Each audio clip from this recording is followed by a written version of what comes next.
భగవన్ సర్వభూతేశ సర్వస్య ఆస్తే భవాన్ హృది కిం అజ్ఞాతం తవ స్వామిన్ మనసా యత్ మయా ఈప్సితం. ఈప్సి అంటే కోరబడింది.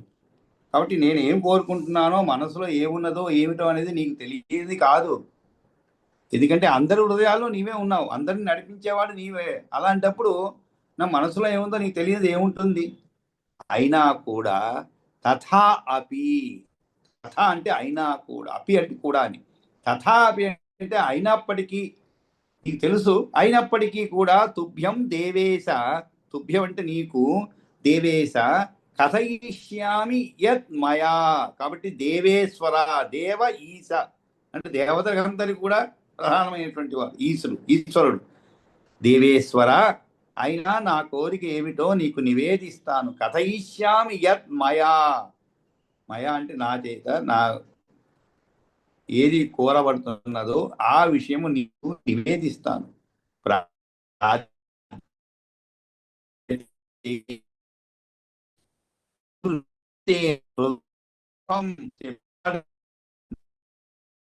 మనస్సు పొందరానిది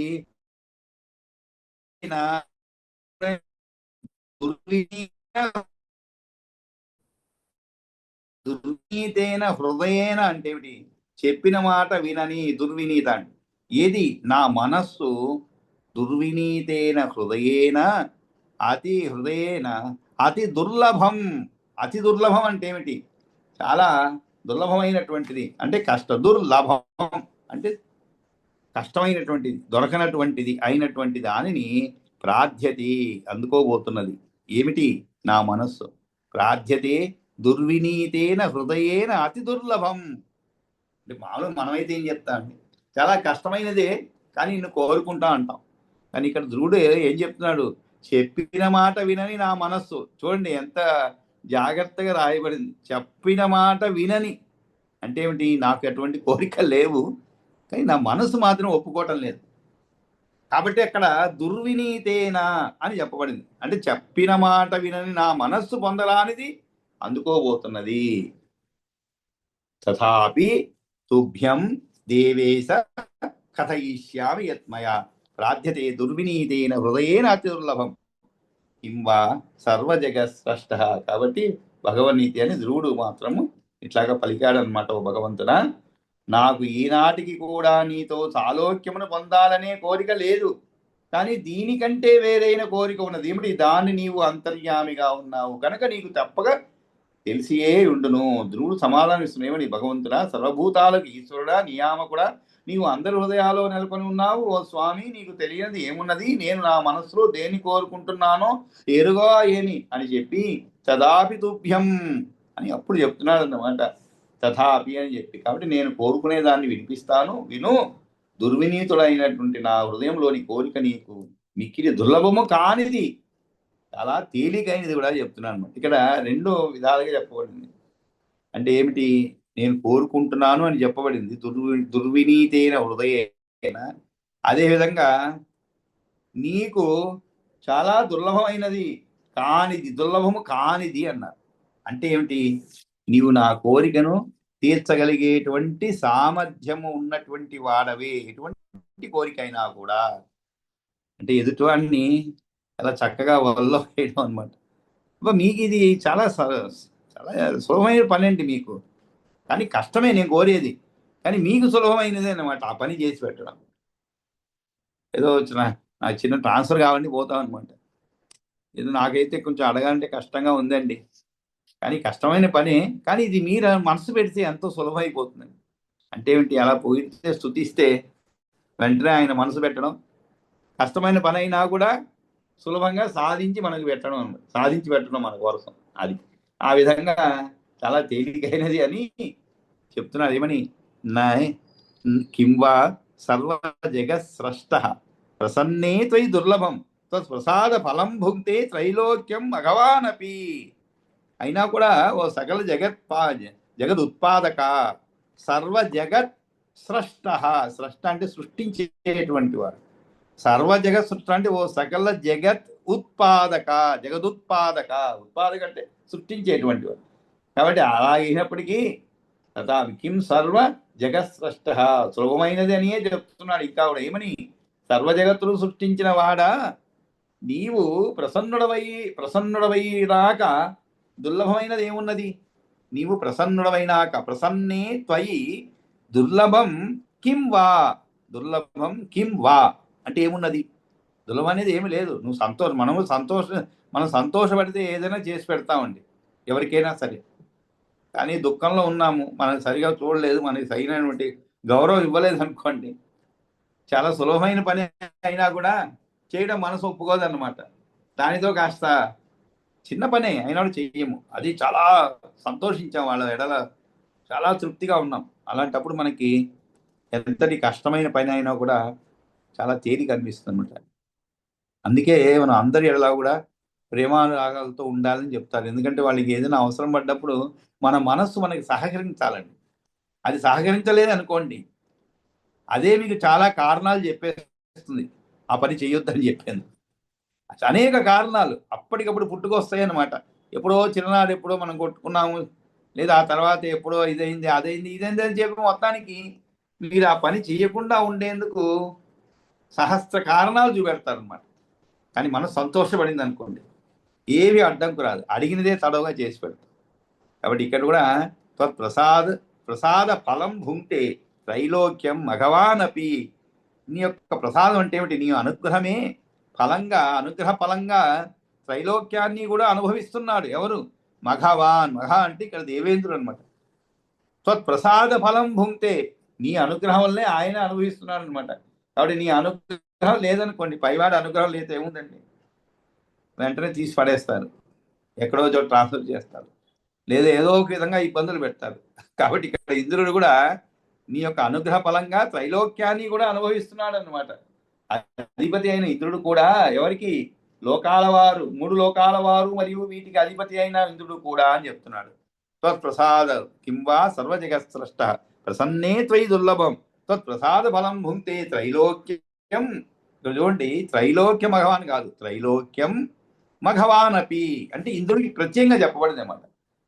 త్రైలోక్యం అంటే ఏమిటి? ముల్లోకాల వారు కూడా, అదేవిధంగా ఇంద్రుడు కూడా, వీటికి అధిపతి అయినటువంటి ఇంద్రుడు కూడా నీ అనుగ్రహం వలన కలిగిన ఫలములనే అనుభవించుతున్నారు కదా. నా ఏతత్ రాజాసనం యోగ్యం అజాతశ్చ మమోదరా ఇది గర్వాద్ ఉవాచ మాం సపత్ని మాతృచ్చకై. అసలు విషయానికి వస్తున్నారు. అంటే అసలు నా కోరిక ఏమిటి అనేదానికి కొంచెం ప్రియాంబుల్ అంట, అంటే ముందుగా విషయాన్ని ముందుగా కొంత చెప్పడం అనమాట. చెప్పి తర్వాత అసలు విషయానికి వస్తారు. నా ఏతత్ రాజాసనం, ఏం జరిగిన విషయాన్ని చెప్తున్నారు. నా ఏతత్ అంటే ఇది అనేది, నా అంటే లేదు అంటూ. నా ఏతత్ రాజాసనం, ఈ యొక్క రాజా సింహాసనము, నా ఏతత్ రాజాసనం యోగ్యం అజాతస్య మమ ఉదరాత్. అజాతస్య అంటే పుట్టనివాడు అని అర్థం. అజాతస్య, జాతస్య అంటే పుట్టనివాడు, అజాతస్య అంటే పుట్టనివాడు. ఎవరు పుట్టనివాడు? మమ ఉదరాత్, నా కడుపునందు పుట్టని వారికి, నా కడుపున పుట్టని వారికి ఈ రాజాసనము అర్హము కాదని. నా ఏతత్ రాజాసనం యోగ్యం, యోగ్యం అంటే అర్హమని కాదు, అర్హమని కాదు, అర్హమని. కానీ నా ఏతత్ రాజాసనం యోగ్యం అంటే ఏమిటి? అర్హము కాదని నా తల్లికి సవతి గర్వంతో, అది కూడా యోగ్యం అజాతస్య మమ ఉదరాత్ ఇది గర్వాద్ ఉవాచ మాం సపత్ని మాతు ఉచ్చకై. కాబట్టి నా తల్లి సవతి గర్వంతో ఉచ్చైస్వరంతో అది కూడా నన్ను గర్హించి పలికింది అన్నమాట. నా ఏతత్ రాజాసనం యోగ్యం అజాతస్య మమ ఉదరాత్ ఇది గర్వాద్ ఉవాచ మాం సపత్ని మాతు ఉచ్చకై. ఉచ్చకై అంటే గొప్పగా గట్టిగా చెప్పడం అనమాట. కాబట్టి నా కడుపున పుట్టనందున అందుకు నీ ఈ రాజాసనం ఎక్కి కూర్చుండుకు నీవు తగవని నా సవతి తల్లి నన్ను మిక్కిలి గర్వంతో పెద్ద గొంతుతో అరచిందయ్యా. ఆధారభూతం జగతః సర్వేషాం ఉత్తమోత్తమాం ప్రార్థయామి ప్రభోస్థానం త్వత్ప్రసాదాత్ అతో అవ్యయం. కాబట్టి ఇప్పుడు నేను ఆ విధంగా అవమానానికి గురయ్యానమాట. కాబట్టి ఓ ప్రభో, అందువలన నేను ఏమి కోరుకుంటున్నాను? ఆధారభూతం జగతః, అందరికీ అన్ని లోకాలకు కూడా ఆధారమైనటువంటిది, సర్వేషాం ఉత్తమోత్తమాం స్థానాలలోకెల్లా ఉత్తమమైనది అవ్యయమైనది ప్రార్థయామి ప్రభో స్థానం ప్రసాదాత్ అతో అవ్యయం. అంతేకాదు ఎటువంటిది అవ్యయం అంటే క్షీణించినటువంటిది ఎల్లప్పుడూ అవ్యయమైనటువంటి ఆ స్థానాన్ని నీ దయతో పొందాలని కోరుకుంటున్నానయ్యా అని అన్నాడు ధ్రువుడు. ఇక్కడ అవ్యయం అంటే ఏమిటి? మార్పు చేర్పులు లేక ఎప్పటికీ ఒక తీరుగా నిలిచి ఉండేది అని అర్థం.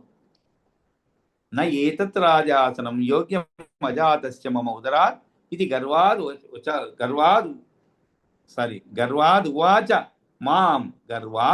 ఉవాచ మాం సపత్ని మాతు ఉచ్చకైః.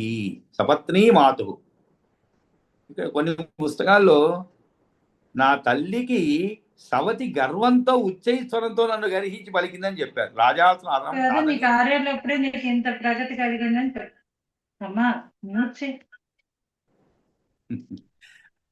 అంటే నా తల్లికి సవతి గర్వంతో ఉచ్చైస్వరం చెప్పారు. కానీ ఇక్కడ ఆమె ఇతని తల్లికి ఎక్కడ తల్లికి చెప్పలేదు. మ్యూట్ చేయి కొంచెం ఫోను. కాబట్టి ఆధారభూతం జగత్ సర్వేషాం ఉత్తమోత్తమం ప్రార్థయామి. కాబట్టి కొన్ని పుస్తకాలు ఎలా ఇచ్చారంటే వ్యాఖ్యానము ఇది గర్వాద్ ఉవాచ మాం సపత్ని మాతు ఉచ్చకైః అన్నదానికి అర్హం కాదని నా తల్లికి సవతి గర్వంతో ఉచ్చైస్రవంతో నన్ను గర్హించింది అని పలికి. కానీ అసలు తల్లితో ఎప్పుడు పలకలేదు ఆమె. సవతి పలికిందంతా కూడా ఇతనితోనే. ఇతను పోయి తన తల్లికి చెప్పుకున్నాడు అనమాట తనకు కలిగినటువంటి అవమానం గురించి. కాబట్టి అది సరైనటువంటి వ్యాఖ్యానం కాదు. కొన్ని పుస్తకాలు ఉన్నది కానీ అది సరైనది కాదు. ఇది గర్వాద్ ఉవాచ మాం నన్ను నాకు చెప్పినది. సపత్ని మాతు అంటే సవతి తల్లి ఉచ్చకైః. కాబట్టి నేను ఆ అవమానానికి తగినట్లుగా దాని ప్రతీకారంగా నేను ఒకటి కోరుకుంటున్నాను నీ దగ్గర. ఏమిటి? ఆధారభూతం జగతః సర్వేషాం ఉత్తమోత్తమాం ప్రార్థయామి ప్రభో స్థానం తత్ప్రసాదాదతో అవ్యయం. ఈ విధంగా చెప్పగానే నీ కన్న తల్లి వెంటనే శ్రీ భగవానుడు చెప్తున్నాడు అనమాట. భగవాన్ పలుకుతున్నాడు ఏమని? యత్ త్వయా ప్రార్థితం స్థానం ఏతత్ ప్రాప్స్యతి వై భవాన్. ప్రాప్స్యతి వై భవాన్ అంటే నీవు పొందుతావు ఖచ్చితంగా. ఏమిటి? యత్ త్వయా ప్రార్థితం స్థానం ఏతత్. నీవు ఏ స్థానాన్ని కోరుకున్నావో పైన చెప్పినట్లుగా ఆ స్థానాన్ని నీవు ఖచ్చితంగా పొందుతావు. యత్ త్వయా ప్రార్థితం, నీవేదైతే కోరుకున్నావో ఆ స్థానాన్ని నీవు తప్పకుండా పొందుతావు. త్వయా అహం తోషిత. అది ఎలాగ సాధ్యం కానీ చెప్తున్నాడు అనమాట. అంటే తాను ధ్రువుడికి ప్రత్యక్షమవటము వలనే ధ్రువుని మనస్సులో తన యొక్క తపస్సుకు మెచ్చినాను అనేటువంటి విషయము తెలుస్తున్నది. అయినా కూడా మళ్ళా చెప్తున్నారు ఏమని? త్వయాహం తోషిత పూర్వం అన్యజన్మని బాలక. ఇంకా భగవానుడు నీవు ఏది కోరుకున్నా స్థానాన్ని పొంది తీరుతావని చెప్పి, బాలక నీవు ఈ జన్మలో చేసినటువంటి తపస్సే కాదు. త్వయా అహం తోషిత అంటే సంతోషింపబడ్డాను. తోషిత ఎక్కడ? పూర్వం అన్యజన్మని బాలక, నీవు గత జన్మలో కూడా నన్ను సంతోషపరిచి ఉన్నావు.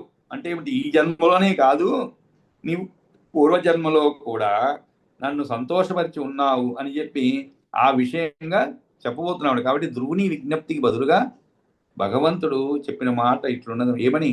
ఇటువంటి ఉత్తమోత్తమైన స్థానం నీవు పూర్వజన్మలో చేసిన తపస్సు వల్ల లభించేది. కానీ తపస్సుకు కలిగిన ఒకానొక అంతరాయం అడ్డంకి వల్ల సిద్ధించలేదు, రాజకుమారుడు అయినావు అని చెప్పి ఇప్పుడు చెప్తున్నానంట. అందులోనూ నా యొక్క అపరితోషం వల్లనే, నా సంతోషంలో కొరత వల్ల నీకు తృప్తి కలగలేదు. అందువలన ఇప్పుడు నీవు కొద్ది కాలము రాజ్యభోగాలను అనుభవించి ఆ తరువాత ఈ కల్పం ముగిసే వరకు ద్రోమైన పదంలో అని చెప్పి యత్వయా ప్రార్థితం స్థానమేతత్ ప్రాప్స్యతి వై భవాన్ అని చెప్పి ఆ తరువాత కాబట్టి దాన్నే యత్ త్వయా అని మొదలు పెట్టారనమాట. కాబట్టి పుణ్యం భవిష్యతి అన్నంత వరకు కూడా శ్లోకాలు చెప్తున్నాడు. ఏమని? త్వమాసీత్ బ్రాహ్మణి. ఇలా అసలు విషయాన్ని చెప్తున్నాను అనమాట. అంటే నువ్వు పూర్వజన్మలో కూడా నన్ను సంతోషపరిచావు అనేటువంటి గర్జన్మలో కూడా సంతోషపరిచి ఉన్నావు అని చెప్పి, అది ఎలాగా?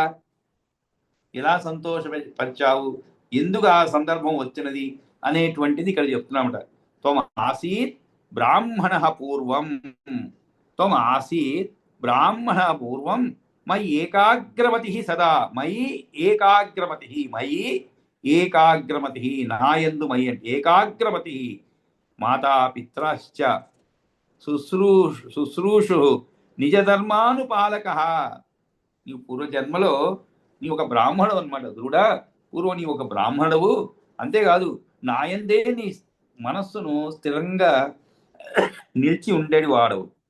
అంటే పూర్వజన్మలో కూడా ధ్రువుడు ఇప్పుడే కాదు, పూర్వజన్మలో కూడా నీ నాయందు ఎల్లప్పుడూ ఏకాగ్ర మనస్కుడవై, ఏకాగ్ర మతి, ఏకాగ్ర అంటే ఇంకేమీ లేదు, అదొకటే అన్నమాట.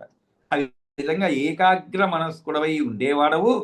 తల్లిదండ్రులకు మాతాపిత్రౌశ్చ, మాతాపిత్రౌశ్చ అంటే ఇరువురికి, తల్లికి తండ్రికి కూడా చక్కగా సేవించే, తల్లిదండ్రులు చక్కగా సేవించేవాడవు. శుశ్రూషు నిజ ధర్మానుపాలక, నిజ ధర్మ అనుపాలక అంటే స్వధర్మాన్ని నిజ ధర్మ అనుపాలక అంటే నియమబద్ధంగా పాటించేవాడవు. అంతేకాదు చూడండి, మనం తల్లి మన ధర్మాన్ని మనం పాటిస్తూ ఉంటే కూడా సరిపోదు, తల్లిదండ్రులకు కూడా సేవ చేయాలి. అది అసలైనటువంటి ధర్మం అనే విషయాన్ని మళ్ళా ఇక్కడ చెప్తున్నామట. ఖచ్చితంగా తల్లిదండ్రులకు చక్కగా సేవించేవాడవు, మాతాపిత్రోశ్చ శుశ్రూషు నిజ ధర్మ అనుపాలక, స్వధర్మాన్ని కూడా నియమబద్ధంగా పాటించేవాడవు. కాలేన గచ్చతామిత్రం రాజపుత్రస్తవ అభవత్. అప్పుడు ఏమైనది, నీ బ్రాహ్మణ ధర్మాలను తూచా తప్పకుండా పాటించే విశిష్ట పురుషుడుగా పేరు తెచ్చుకున్నావు కూడా. ఆ సమయంలో ఇట్లా కాలం గడుస్తూ ఉండగా ఒకానొక రాజపుత్రుడు నీకు మిత్రుడైనాడు, ఒకానొక రాజపుత్రుడు నీకు మిత్రుడైనాడు అన్నమాట.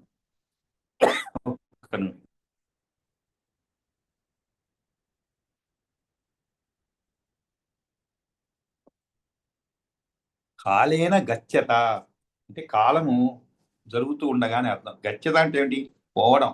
కాలేన గచ్చత అంటే ఏమిటి, కాలం గడుస్తూ ఉండగా.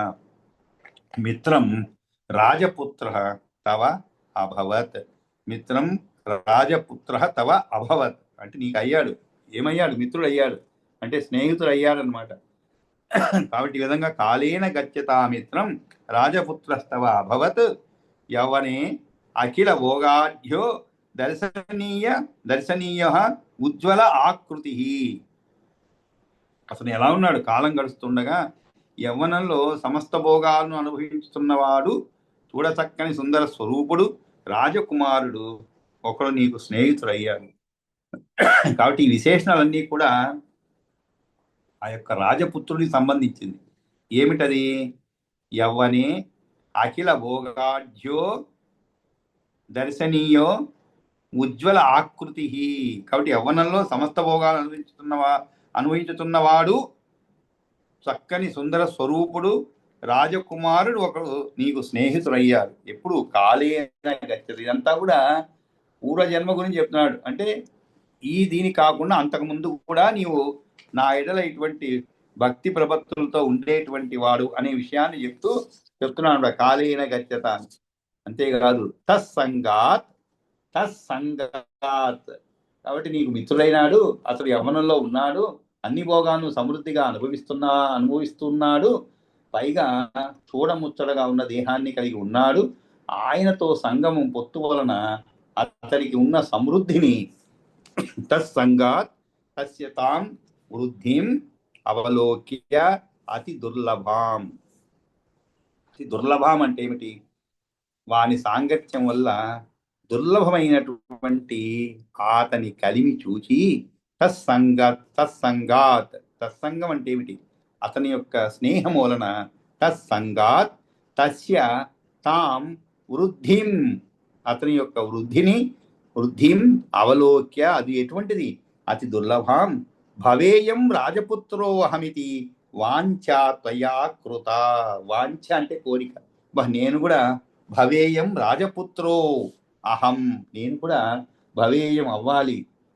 ఏమవ్వాలి, రాజపుత్రో అహం రాజపుత్ర అహం ఇది. అహం అంటే నేను కూడా ఆ విధంగా రాజపుత్రుడు కావాలనే వాంఛ నీకు కలిగింది. వాంఛ త్వయా కృత. త్వయా అంటే నీ చేత అటువంటి, అంటే నీకు అటువంటి కోరిక కోరినట్లే మరుసటి జన్మలో తథో యథా అభిలషిత ప్రాప్తాతే రాజపుత్రత. కాబట్టి నీవు తథో యథా అభిలషిత, యథ అంటే ఏ విధంగానైతే, అభిలషిత అంటే కోరుకున్నావు, అదే విధముగానే ప్రాప్తాతే రాజపుత్రత. రాజపుత్రత అంటే నీవు రాజపుత్రుడు అయ్యావు అని అర్థం అన్నమాట. అటువంటి రాజపుత్రుడు ఉండవలసినటువంటి లక్షణాన్ని నీకు కలిగినది, రాజపుత్రుడు అయ్యావు, రాజపుత్రత్వం వచ్చింది ధ్రువ. అదే ఉత్తానపాదస్య గృహే జాతో అసి ధ్రువ దుర్లభే.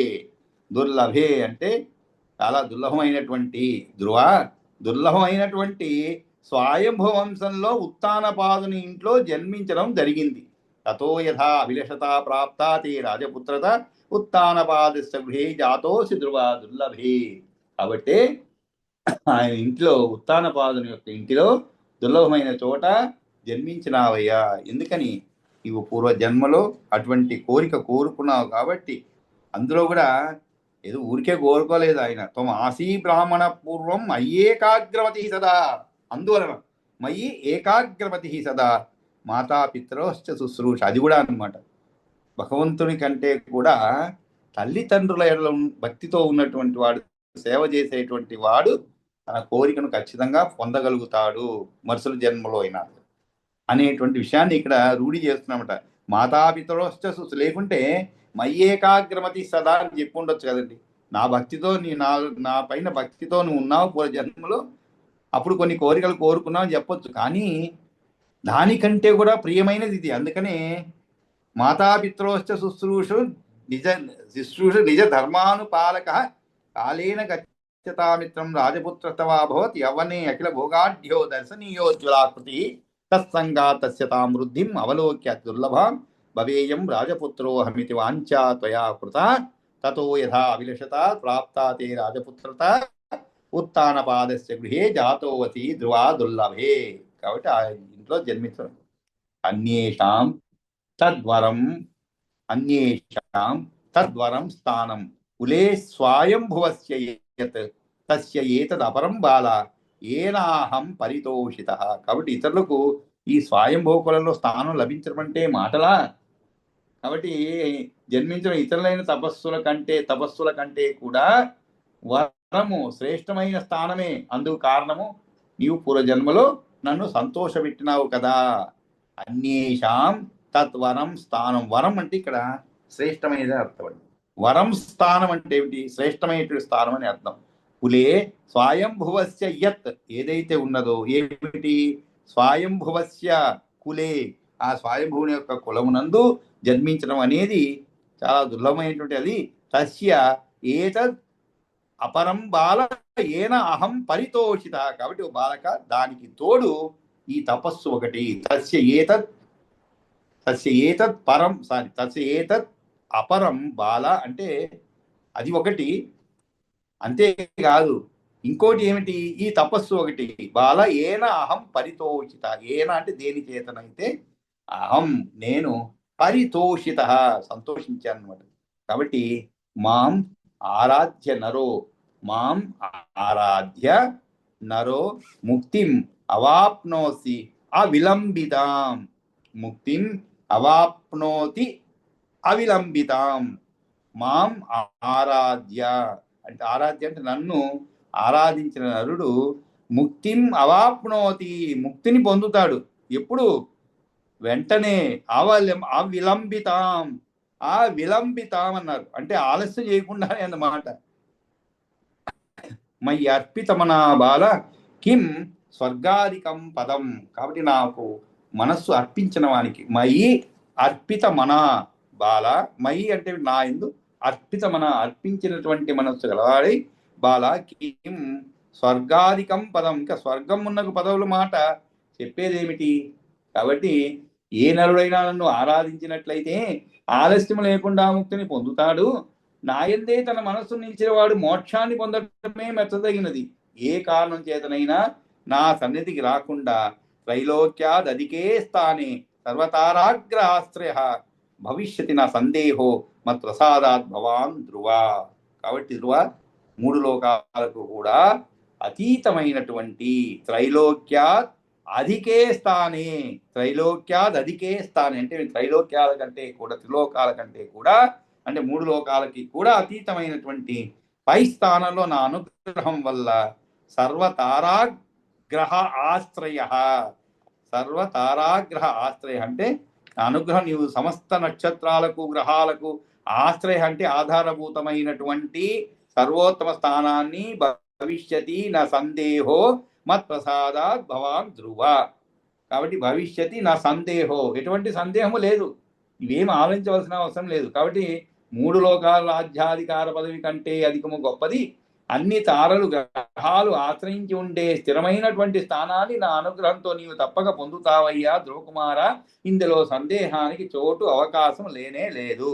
త్రైలోక్యాదధికే తానే సర్వతారాగ్రహాశ్రయ భవిష్యత్ సందేహో మత్ప్రసాదాత్ భవాన్ ధ్రువ. ఇంకా కూడా ధ్రువ, సూర్యాత్ సోమాత్ తథా భౌమాత్ సోమపుత్రాత్ బృహస్పతే సీత అర్క తనయ ఆదీనాం, సీత అర్క తనయ ఆదీనాం సర్వవృక్షాణాం తథా ధ్రువ సప్తఋషీణాం అశేషాణాం ఏచ వైమానికాసురాః సర్వేషాం ఉపరి స్థానం తవ దత్తం మయా ధ్రువ.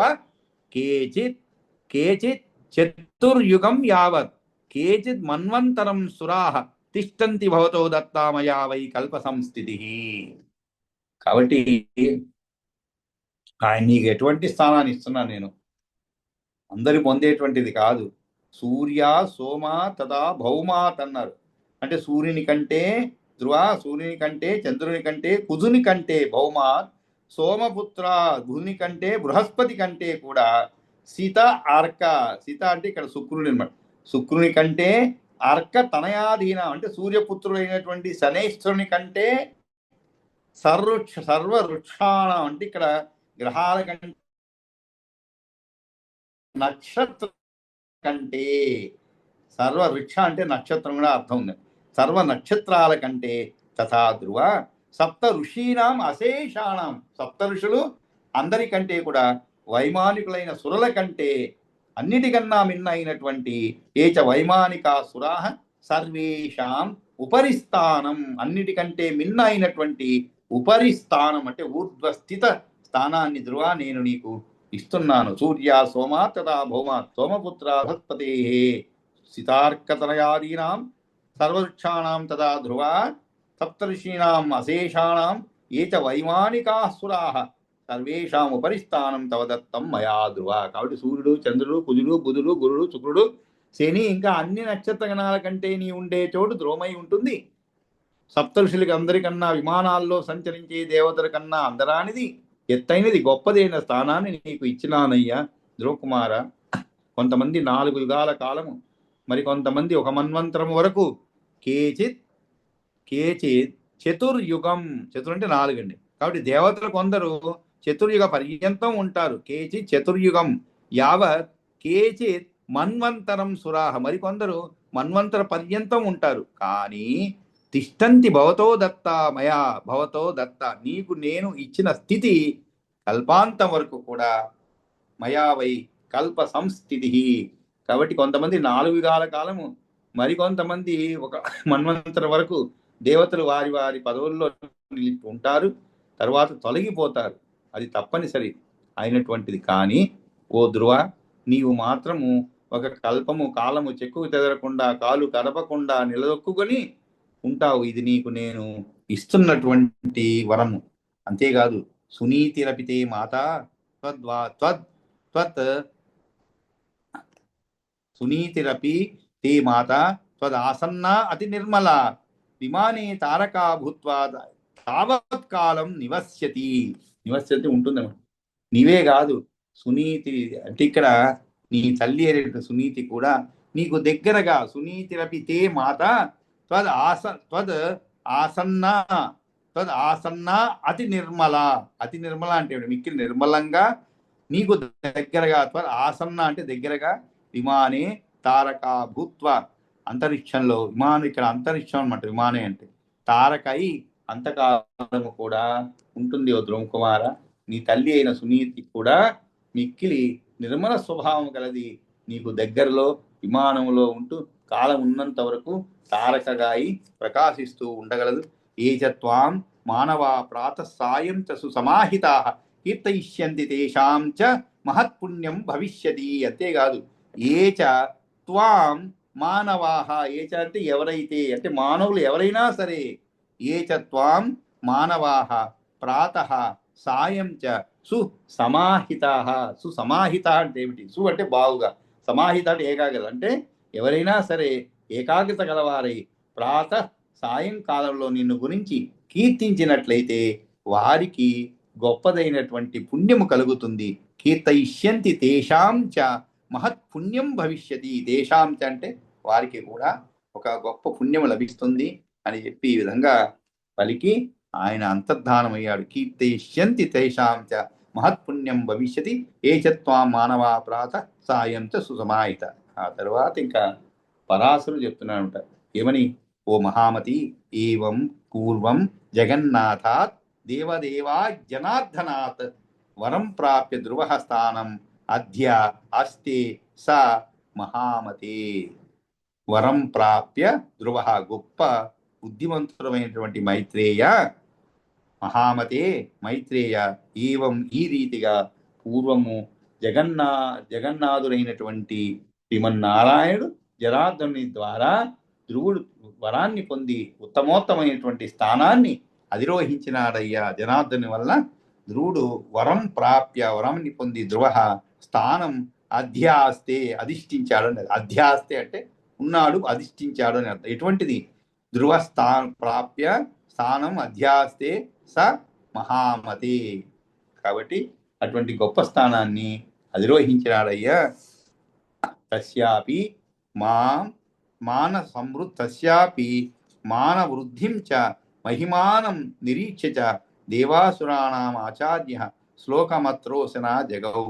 ఆ ధ్రువునకు కలిగిన మన్నన సమృద్ధి, తస్య అపి మానం వృద్ధిం అంటే సమృద్ధి వైభవము చూచి దేవతలకు అనుసులకు ఆచార్యుడైన శుక్రుడు ఈ విధంగా గానం చేశాడు. ఏమని? అహో అస్య తపసో వీర్యం, అహో అస్య తపస ఫలం యదేనం పురసః కృత్వా ధ్రువం సప్తర్షయ స్థితాః. కాబట్టి ఆ ధ్రువుని యొక్క అభిమానం, పట్టుదల, బుద్ధి, మహిమలను గుర్తించి శుక్రాచార్యుడు ఇలా కీర్తించాడు. ఏమని? ఆహా, ఏమి వీని తపశ్శక్తి, ఏమి వీని తపఫలము. ఈ ధ్రువుని ముందుంచుకొని సప్తర్షులు జ్యోతిర్మండలంలో ఉన్నారు. అహో అస్య తపస. అహో అంటే ఆశ్చర్యం అండి, అహోబిలం అంటుంటాం. అది కూడా ఆహా ఆశ్చర్యమైనటువంటిది అనమాట. అందుకని అహోబిలం అని పేరు వచ్చిందంట. ఇక్కడ అహో అంటే ఆశ్చర్యమైన అని అర్థం అనమాట. అహో అస్య తపస వీర్యం, అహో అస్య తపస ఫలం ఏనం పురసః కృత్వా ధ్రువం సప్తర్షయ స్థితా. కాబట్టి ఈ ధ్రువుని ముందుంచుకొని సప్తర్షులు జ్యోతిర్మండలంలో ఉన్నారు. ధ్రువస్య జననీచయం సునీతిర్నామ సూనృత అస్యాశ్చ మహిమానం కహ శక్తో వర్ణయితం భువి. అంతేకాదు, ఈ ధ్రువుని యొక్క తల్లి అయినటువంటి సునీతి నిజంగా సూనృత వచన అంటే ఈమె యొక్క ప్రభావాన్ని వర్ణించడానికి భువిలో ఎవడు సమర్థుడు కాగలడు. సూనృత అంటే సత్యమును ప్రియమును హితమును, సత్యమును ప్రియమును హితమును అయినటువంటి మాట, అదే అనమాట సూనృత అంటే. అంటే సత్యమును ప్రియమును హితమును అయినటువంటి మాట. అదేమిటంటే పుణ్యాన్ని ఇవి చెప్పింది కుమారుడు. ఏమని? పుణ్యాన్ని ప్రోగుతో చేసుకునేటందుకు ప్రయత్నము చెయ్యి మొదలుగా గల సత్యమును ఉపదేశించిందనమాట ఆమె. కాబట్టి ఇంకొకటే ఉన్నది, ఈ ధర్మదేవత యొక్క కూతురు సూనృత అనేటువంటి పేరుతో లోకంలో ప్రసిద్ధి ఎక్కింది. ఆమె అశ్వమేధ యాగమును చేసినందువల్ల జన్మించింది. ఆమెనే ధ్రువుడికి కన్న తల్లి అని హరివంశంలో చెబుతున్నది, లేదా మొదట పెట్టబడినటువంటి పేరు కావచ్చు ఈ సునీతి నామ సూనృత. కాబట్టి అటువంటి సునీతి నిజంగా సూనృత వచన ఈమె యొక్క ప్రభావాన్ని వర్ణించడానికి భూమిలో ఎవడు సమర్థుడు కాడు. అటువంటి త్రైలోక్య ఆశ్రయతాం ప్రాప్తం, త్రైలోక్య ఆశ్రయతాం ప్రాప్తం, పరం స్థానం స్థిరాయతి, స్థానం ప్రాప్త పరం ధృత్వా యా కుక్షి వివరే ధ్రువం. కాబట్టి వీనికి ఏనాటికి చెక్కుదేరని 3 లోకాలకు ఆశ్రమైన స్థిరస్థానం లభించింది. ఈ ధ్రువుని తన కుక్షి వివరంలో భరించినటువంటి కుక్షి వివరే ధ్రువం, ధృత్వ అంటే భరించినటువంటి ఆ సునీతి కూడా మహోత్తమైనటువంటి స్థానం పొందింది. స్థానం ప్రాప్త పరం ధృత్వ, స్థానం ప్రాప్త పరం, అంతేగాని స్థానం ప్రాప్త పరం ధృత్వ కాదు, పరం ధృత్వ కాదు, స్థానం ప్రాప్త పరం అంటే అటువంటి ఉన్నత స్థానాన్ని పొందినది ఎవరు? ధృత్వ భరించినటువంటి ఎవరు? సునీతి. ఎక్కడ? యా కుక్షి వివరే. కుక్షి అంటే పట్టాని అర్థం నుండి, అంటే తాను జన్మనిచ్చింది కాబట్టి అటువంటి గొప్ప స్థానాన్ని కూడా ఆమె పొందినది.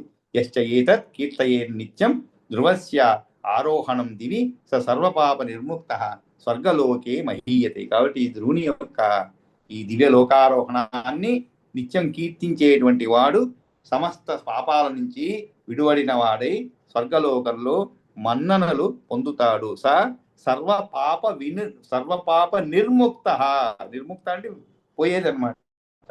సర్వపాప నిర్ముక్త స్వర్గలోకి మహీయతే అంటే మన్ననలు పొందుతాడు.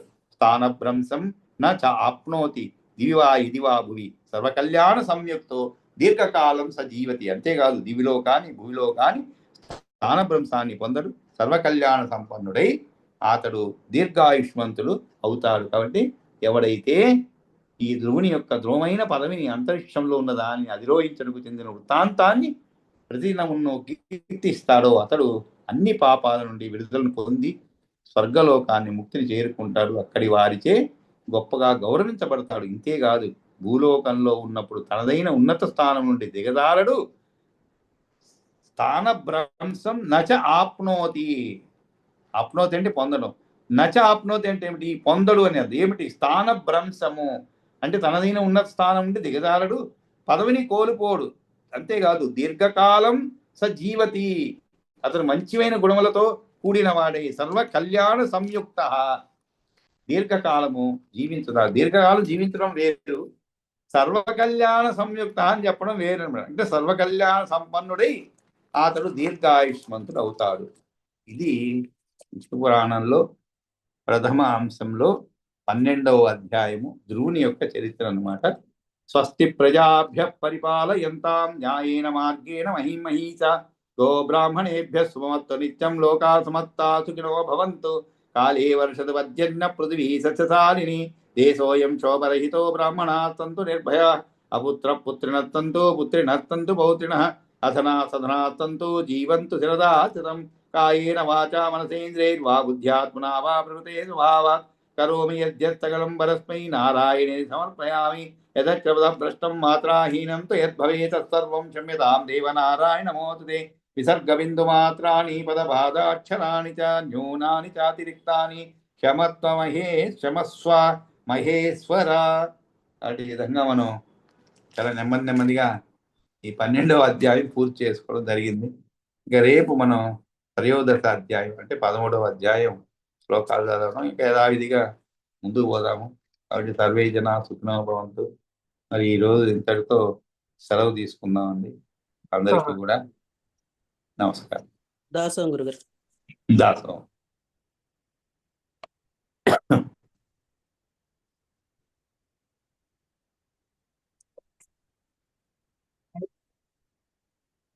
ఇరవై 12:20